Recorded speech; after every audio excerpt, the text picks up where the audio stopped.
नमस्कार।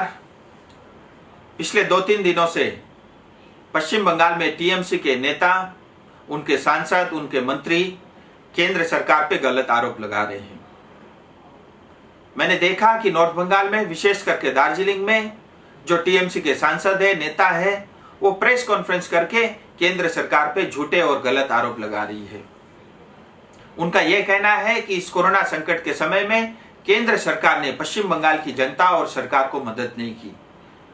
मैं हमारी आम जनता से कहना चाहता हूं, ये सारे आरोप झूठे हैं, बेबुनियाद है, सच से परे हैं। वास्तविकता कुछ और है। मुझे लगा हमारी जनता को सच जानने का अधिकार है, इसलिए कुछ आंकड़े मैं आपके सामने लेकर के आया हूं। हम सब जानते हैं 130 करोड़ हिंदुस्तानी आज एक होकर के इस कोरोना संकट से लड़ रहे हैं। हमारे आदरणीय प्रधानमंत्री जी के ऊपर में हम सबको गर्व है, क्योंकि उनके कुशल नेतृत्व के कारण आज इस कोरोना संकट के समय में दुनिया के बहुत बड़े और विकसित देश की तुलना में हिंदुस्तान की स्थिति काफी बेहतर है। और इस कोरोना महामारी के समय में जब से लॉकडाउन हुआ तब से अब तक लेकर के केंद्र सरकार ने देश भर के हर एक प्रांत के राज्य सरकारों को और आम जनता को खूब मदद की है।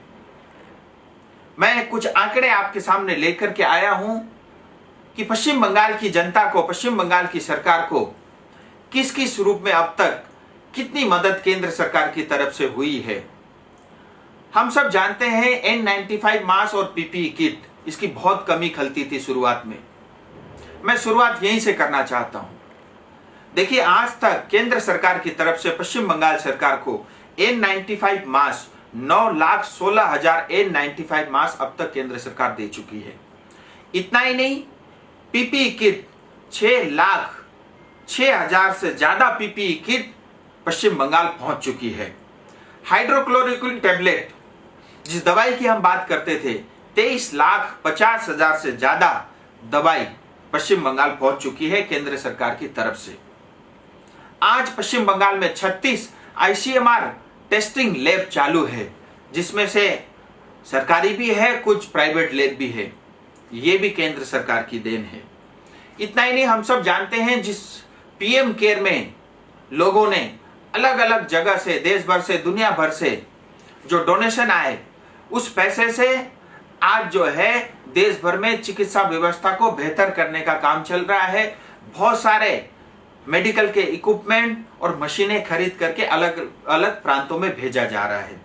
इसके अंतर्गत पश्चिम बंगाल सरकार को भी 300 वेंटिलेटर अलॉटमेंट हुए हैं और इसमें से जो है 75 पश्चिम बंगाल सरकार को डिलीवर हो चुका है, 225 अभी रास्ते में। इसमें से बहुत सारे वेंटिलेटर और मशीन हमारे क्षेत्र को भी मिलेगी। इतना ही नहीं, 3 अप्रैल 2020 को 417 करोड़ रुपया, 417 करोड़ रुपीस पश्चिम बंगाल सरकार को केंद्र की तरफ से एडवांस के रूप में under state disaster risk management fund यानी SDRF फंड के अंतर्गत 417 करोड़ रुपए 3 अप्रैल 2020 को ही दे दिया गया। यह पैसा वहां पे क्वारंटीन सेंटर बनाने के लिए और मेडिकल फैसिलिटी को इंप्रूव करने के लिए दिया गया था। इतना ही नहीं, 13 मई 2020 को अतिरिक्त additional 53 crore rupees, 53 crore rupees ये माइग्रेंट वर्कर की वेलफेयर के लिए केंद्र सरकार की तरफ से पश्चिम बंगाल सरकार को मिला। इतना ही नहीं, हम सब जानते हैं इस कोरोना संकट के समय में उज्ज्वला योजना के अंतर्गत देश भर में फ्री में जो है गैस के सिलेंडर दिए गए और इस स्कीम के अंतर्गत पश्चिम बंगाल में भी 88 लाख लोगों को, परिवारों को फ्री में गैस सिलेंडर मिला है और इस 88 लाख में से नॉर्थ बंगाल में 22 लाख परिवारों को इसकी मदद हुई है। इतना ही नहीं, करीब करीब 21 लाख जो पश्चिम बंगाल की आम जनता है उनको 213 करोड़ रुपया, ये बेसिकली ओल्ड एज जो हमारे बुजुर्ग लोग हैं, विडोज हैं या जो फिजिकली चैलेंज लोग हैं, उनको 213 करोड़ रुपया केंद्र सरकार की तरफ से उनको राशि दी गई। इतना ही नहीं, हम सब जानते हैं जनधन अकाउंट में प्रतिमाह 500 रुपए उनके खाते में डाले गए और पश्चिम बंगाल में भी 1 करोड़ 90 लाख आम जनता को 2,880 करोड़ रुपीस यानी 2,880 करोड़ रुपीस जनधन अकाउंट में डायरेक्ट डीबीटी के थ्रू इनके खाते में डाले गए। और हम सब ये भी जानते हैं कि इस महामारी संकट के समय में केंद्र सरकार की तरफ से जहां पहले 3 महीने के लिए हर एक व्यक्ति को 5 किलो मुफ्त में चावल और हर एक परिवार को 1 किलो दाल, यानी देश भर में 80 करोड़ से ज्यादा लोगों को इसका लाभ मिला। वहीं अगर मैं अपनी क्षेत्र की बात करूं, सिर्फ दार्जिलिंग और कालिम्पोंग जिला मिला करके प्रति माह हर महीने 7000 मेट्रिक टन यानी 7000 टन जो है प्रति माह ये मुफ्त में राशन बांटा गया। और मैं आपको ये भी बताना चाहूंगा, अभी अभी हमारे प्रधानमंत्री जी ने यह घोषणा किया है कि ये जो 3 महीने तक प्रधानमंत्री गरीब अन्न योजना थी, ये अब 3 महीने से बढ़ा करके 5 महीने के लिए और कर दिया है। यानी अब नवंबर तक हर एक व्यक्ति को, यानी देश भर में 80 करोड़ से ज्यादा लोगों को प्रति माह 5 किलो मुफ्त में चावल मिलेगा और हर एक परिवार को जो है 1 किलो दाल मुफ्त में मिलेगा। हम सब ये भी जानते हैं, जहां मनरेगा में पहले 182 रुपीज 182 रुपए मिला करता था, अभी इस कोरोना संकट को देखते हुए केंद्र सरकार ने उसमें बढ़ोतरी की और आज लोगों को 202 रुपये प्रति माह मिल रहा है। हम सब ये भी जानते हैं कि अम्फान तूफान जो संकट पश्चिम बंगाल में आई थी, उस समय हमारे प्रधानमंत्री जी स्वयं पश्चिम बंगाल गए और उन्होंने 1000 करोड़ रुपए की मदद जो है तत्काल उस समय पश्चिम बंगाल सरकार को किया। हम सब ये भी जानते हैं, जिस समय पश्चिम बंगाल की टीएमसी सरकार हमारे माइग्रेंट लेबर वर्कर स्टूडेंट, हमारे जो लोग इलाज कराने के लिए अलग अलग प्रांतों में फंसे थे, उनको लाने में जब असमर्थ थी, तब केंद्र सरकार आगे आई और उन लोगों की ट्रेन की व्यवस्था की और हमारे ये सब लोग जो फंसे हुए थे अलग अलग प्रांतों में, आज घर तक पहुंचने में कामयाब रहे हैं। इतना ही नहीं, मैं आपको एक बात और भी कहना चाहता हूं। अप्रैल 2020 से अभी तक पश्चिम बंगाल को केंद्र सरकार की तरफ से 10,000 करोड़ रुपया ये पैसा टैक्स और ग्रांट के रूप में पश्चिम बंगाल सरकार को दिया गया।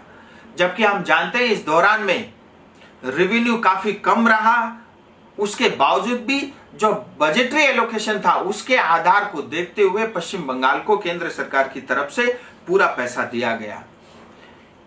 इसके अलावा हम सब ये भी जानते हैं कि हमारे हिंदुस्तान की इकोनॉमी को इंप्रूव करने के लिए, रिवाइव करने के लिए केंद्र सरकार ने 20 लाख करोड़ की पैकेज की घोषणा की। इस पैकेज के कारण देश भर की आम जनता को इसका लाभ होगा और इसका लाभ पश्चिम बंगाल की जनता को भी होगा। आज टीएमसी के नेता और सांसद केंद्र सरकार पे ये आरोप लगा रहे हैं कि गरीब कल्याण रोजगार अभियान के अंतर्गत पश्चिम बंगाल को नहीं लिया गया। मैं उनकी जानकारी के लिए बताना चाहता हूं, आज माइग्रेंट लेबर और वर्कर को लेकर के कोई भी डाटा केंद्र सरकार से अब तक पश्चिम बंगाल ने साझा नहीं की है। मुझे लगता है जैसे ये डाटा पश्चिम बंगाल की सरकार की तरफ से केंद्र सरकार को दिया जाएगा, पश्चिम बंगाल की जनता भी इस अभियान के साथ जुड़ जाएगी। इस तरह से डे 1 से जब से लॉकडाउन हुआ अब तक पश्चिम बंगाल की आम जनता और पश्चिम बंगाल की सरकार के लिए केंद्र सरकार ने बहुत मदद की है। आज टीएमसी के नेता, सांसद और उनको मंत्रियों को तकलीफ इस बात की है क्योंकि इसमें से बहुत सारी मदद स्कीम डायरेक्ट आम जनता तक पहुंची है और जिस मात्रा में, जिस पैमाने में वो भ्रष्टाचार करना चाहते थे उनको मौका नहीं मिला। जिस मात्रा में वो कट मनी लेना चाहते थे उनको इस चीज का मौका नहीं मिला, इसलिए उनके पेट में आज तकलीफ है। हम सब जानते हैं कि पश्चिम बंगाल में जहां 34 वर्ष तक सीपीएम का राज था, तब पश्चिम बंगाल के ऊपर में 1,90,000 करोड़ का कर्जा था। आज पिछले 9 साल में वो कर्जा बढ़ के 4,75,000 करोड़ हो गया। हम सब जानते हैं किस पैमाने में टीएमसी के नेता भ्रष्टाचार करते हैं। आज आप देखिए, चाहे वो RIDF rural infrastructure development fund हो, PMGSY रोड हो, PM आवास योजना हो या मनरेगा ही क्यों ना हो, इन सब जो केंद्र की योजना है इसमें खूब भ्रष्टाचार हो रहा है और इस भ्रष्टाचार के कारण आज पश्चिम बंगाल में किसी तरह का डेवलपमेंट भी नहीं हो पा रहा है और आज भी टीएमसी के नेता उल्टा केंद्र सरकार पे आरोप लगाते हैं। मैं आपसे पूछना चाहता हूं, अगर आज भी आप हमारी जनता के प्रति ईमानदार है तो आप अपने मुख्यमंत्री जी से कहिए कि पश्चिम बंगाल में आयुष्मान भारत लागू करें। पश्चिम बंगाल के अंदर में किसान सम्मान निधि, जिसके अंतर्गत हर एक किसान को हर साल 6,000 रुपए मिलता है, आप ये स्कीम लागू करें। मुझे पता है आप ये सब नहीं करेंगे, क्योंकि जिस स्कीम के थ्रू केंद्र सरकार की तरफ से डायरेक्ट पैसा आम जनता तक पहुंचता है, उसको टीएमसी के नेता और उनके मंत्री उस स्कीम को साफ साफ मना कर देते। मुझे लगा ये सब तथ्य, सच्चाई हमारी जनता तक मैं रखूं, इसके लिए मैंने प्रयास किया। आप सबका बहुत बहुत धन्यवाद। जय हिंद, जय भारत।